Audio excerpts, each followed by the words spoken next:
Today we're going to be installing a CPU into a motherboard. This is an FM2 Plus motherboard. All right, we'll get started by unboxing the CPU and the heatsink. This heatsink already has thermal paste applied. Okay, so we're going to be dropping this CPU down into the motherboard. What's important to remember here is there's a corner on the CPU you see here, and that corner has to line up with a corner on the motherboard as well. On this motherboard is very small. It's on this top corner right here in this case. So we would be lining up this corner. Notice the difference. There's nothing shiny on this side. You're going to be lining up that corner with that corner on the motherboard.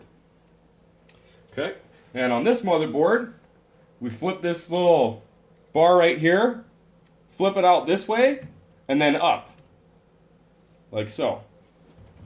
Now, what I like to do is I like to use a flashlight so I can see the pins line up and drop into the board. You don't want to damage any of these pins. If one of those pins gets out of alignment, your CPU won't work right. Probably won't work at all. So here we go. We're going to be dropping it in here.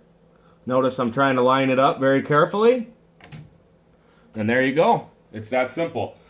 Now push down on the CPU. And there it is. Now it's locked into place. At this point, we just have to install the heatsink. As I said before, we already have thermal paste applied, so no additional thermal paste needs to be applied. We line up these little brackets here. This bracket goes on there.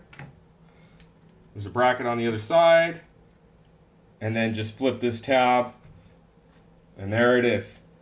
So now it's on there securely. And then you'll also need to, this is the power to this fan that rotates here. That'll need to be plugged in. There's a header marked here on the motherboard. It says CPU fan.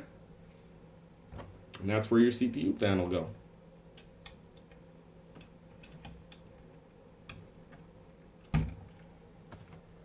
And there it is.